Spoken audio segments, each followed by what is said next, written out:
At the end of February this past year, I came down with a cold, well, what we thought was a cold, and it seemed to move into my chest, and we thought it might be pneumonia. And so I went to the doctor, which for me is a huge thing because I don't go to the doctor. I haven't been to the doctor in several years anyways. And it was thought that I did have pneumonia, so I got antibiotics, medicines for pneumonia, all that kind of stuff, and just wasn't getting any better. I went back to the doctor several times. She tried different antibiotics, different medicines, and nothing seemed to be doing the job, and nothing was working. So the Friday before Memorial Day, I decided that I'd had enough and went to the ER because I just couldn't take it any longer. I was just so sick. So we thought they were just going to give him more antibiotics or fluids or something like that. And the doctor had ordered an x-ray earlier in the week, but no one had read it, and we hadn't heard anything back from that. So the first thing the ER doc did was find the x-ray. And she came back and said, well, this is our first problem. Your heart is gigantic. It's actually the size of a 9-year-old woman's heart. It doesn't look good. And so we started questioning why it would look like that. So she ordered a CT scan, came back from the CT scan, and there was actually a blood clot in his lung as well. Also, she said something a 39-year-old guy, healthy guy, wouldn't normally have. So we needed to figure out what was going on. Before she could give him any antibiotics or any fluids in the IV, she had to do this test that was for congestive heart failure. It was just a routine test that always had to be done before you give any IV fluids. And she came back and said, well, now we have a third problem because your numbers should be around 16 or 17 and they're actually in the 6,000 range. So at this point, we were pretty scared. The ER doc was like, this is pretty serious. We don't really know what's going on. We're gonna run a couple more tests or whatever. And so she said, if you want to go call some family, you're welcome to do that. So we went outside and called some people and tried to call Greg's parents. They were watching our girls and just say, this is way more than what we thought this was. Is it pneumonia? We don't really know what it is yet. And I was completely panicked at the time. Started trying to call one of my best friend, Becca Brummel, who you all know, and they were up at the cottage, and they have horrible cell service at the cottage. So she didn't answer her phone. I tried to call Melissa, her sister. She didn't answer her phone. Called Joni Brummel. She answered her phone.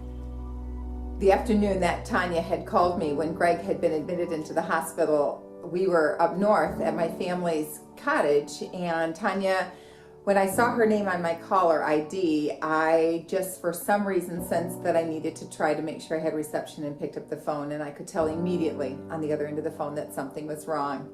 When Tanya began to explain to me the situation they had found themselves in, the only thing I actually knew how to do was to turn to the Lord and to be reminded of the promises in His Word and to hopefully be used by Him to encourage Tanya about God's amazing love for her and for Greg and for their girls. I really do believe that God does not make any mistakes and that He does have a plan to use this situation for His glory. And it was my prayer that we could put courage within Tanya to go and be strong for Greg, for her girls, and knowing that God would give Tanya the grace and the strength to be strong for herself as well. So as I was finishing up the phone call, the ER doc came back out to get me. She put her arm around me and she said, okay, now the fourth thing is going wrong. He's throwing enzymes that say that he's probably having a heart attack. And so now we're going to take him by ambulance to the Midland Cardiac Center. So when we got to Midland, they had him in the ER and we're just evaluating him, looking at his scans. Had a bunch of cardiologists there trying to figure out what in the world was going on with this 39-year-old guy who was totally healthy before this happened, and decided to admit him because they just needed too many other tests done. So he was admitted Friday night, and that was of Memorial Day weekend. And we spent the night there. They started him on some medication, started to try to make some answers happen. And Saturday was actually a very bad day. Saturday night, they had given him a new medication, and his heart was not tolerating the medicine. And up until this point, I had been posting Facebook statuses. Just it was the easiest way to get the information out to people, to pray specifically for things that were going on. And everyone was gone because it was Memorial Day weekend. So that was just the best way to get a hold of people. And that night, they'd given him this medicine and he started reacting to it, and his blood pressure started dropping. I just started to panic. I was shoved to the corner of the room because all these doctors started coming in. Nurses were coming in. The whole room was filled with people, and I looked down beside me and my phone was sitting on this table. I didn't even know it was there. I thought it was, in my purse somewhere, and I looked down and I picked it up, and my Facebook page was already open, and I wrote, "Pray now." And my phone was on vibrate, and after I set my phone back down, I just kept hearing the vibration go off and off every time somebody commented that they were praying for him. And the more my phone vibrated, the calmer Greg got, and the more his blood pressure came back up. He was very close to dying at that point, and it was very apparent to everyone in the room. And I just felt this peace of every time that phone vibrated, knowing that someone was praying and was with us right there in that moment, even though I was completely alone in that room with those doctors. So once we got through that crisis, the doctors came back in and said, "Tell us what you know." And I was like, well, we only know what these doctors have already told us, which is that he has a blood clot in his lung and that he might have had a heart attack or was having a heart attack, and his heart is enlarged. And he said, well, it's worse than that. We think he had a heart attack weeks ago, and that the damage has just been continuing through this whole time. And he actually doesn't just have a blood clot in his lung, he also has 2 blood clots in his actual heart, in his left ventricle. And it was just shocking. We just sat there and cried and said, what does this mean? And he really didn't give us any answers or much hope at all. The next day, they scheduled more tests. They did an echocardiogram to get a closer look at his heart, and then they scheduled an angiogram. And the doctor came out and actually spent more time in this little room explaining to me everything that was wrong with Greg's heart. He spent more time with me than he actually had with Greg doing the test, and he was amazing, and immediately felt like this was the cardiologist that God had brought into our life. He was just another angel along this road that we met. He explained everything, explained that his left ventricle wasn't the only thing that was damaged. His right ventricle was also severely damaged, and that he felt that this was probably caused by a virus that you could pick up anywhere, just a regular cold virus, and certain cold viruses have the ability to attack your heart, and that's what this one had done. So he said that they were both severely damaged, both ventricles were severely damaged, and that probably we were looking at trying medical therapy to put him on meds to see if they could strengthen his heart that was so enlarged that basically had no elasticity left in it. He basically explained it like it's a balloon that you've blown up and then let all the air out of, and it's just big and flat and doesn't want to squeeze. And so he said there are medication that can sometimes help that. So he said hopefully with his body being 39 years old and his heart only being 39 years old, that some of this medication could work. After the Memorial Day weekend and all of our friends and family had kind of left and gone back to their real jobs, we were kind of alone, and all of a sudden realizing that we were going to be in the hospital for quite a few days.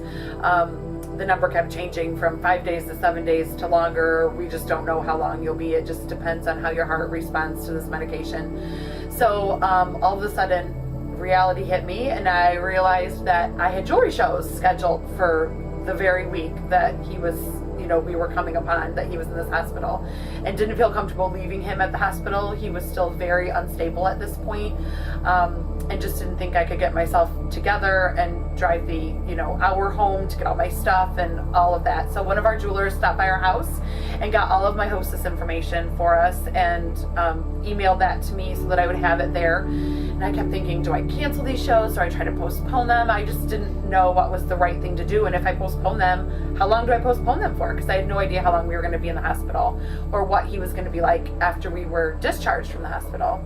So this is where Kristen Reed, my dear sister jeweler, comes into the picture. She actually lives in Midland, and the night that she found out that we were in the hospital came right over. I got a text from Tanya saying that she was out to dinner and getting some food, but she didn't say where. So I stalked her down in Midland, which there aren't very many places to eat in Midland. So I tried Bennigan's first, and she happens to be there with her cousins. And you know, when I first saw Tanya, my heart was breaking for her because I knew that it was such a serious situation.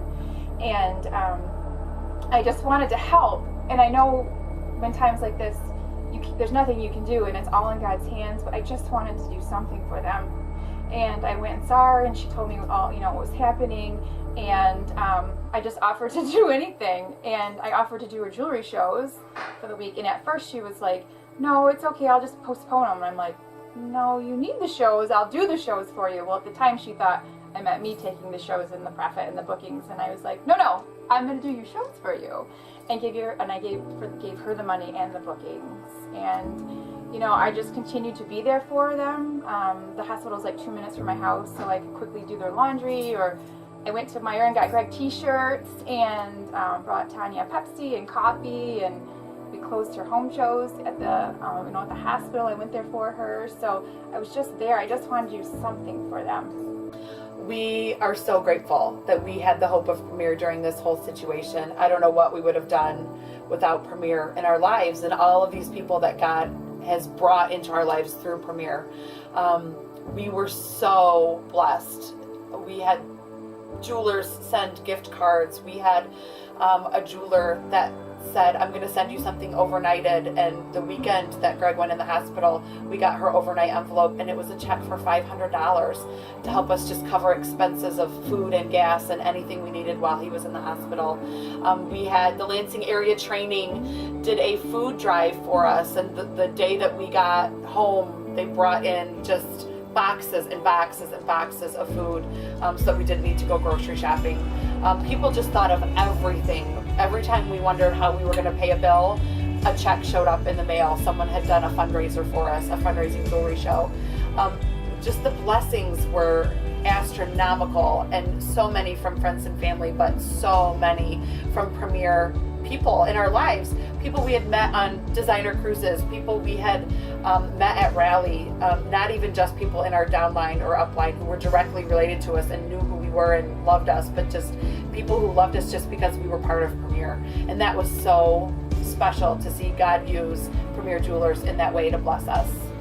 Knowing that this road is not over for us, that in some ways it's just beginning, it is so great to know that we have the support of all of our Premier family, that no matter where this road takes us, that God has provided us with these amazing people in our lives that are going to continue to encourage us and support us and bless us through the trials of this life that God's given us.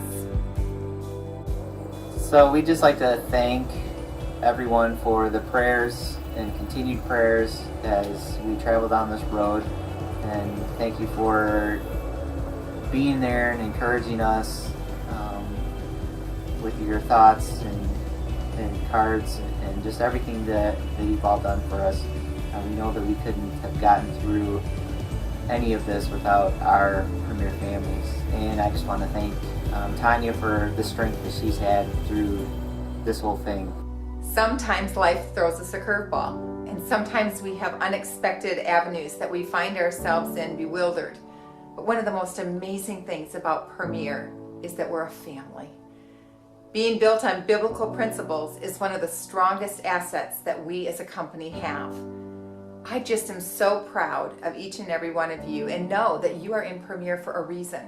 And God is going to bring people into your life that you're going to be able to touch and encourage and offer a dose of hope to. Because you know what? Premier has offered hope not only to the Papenfuses, but to each and every one of us in a different way.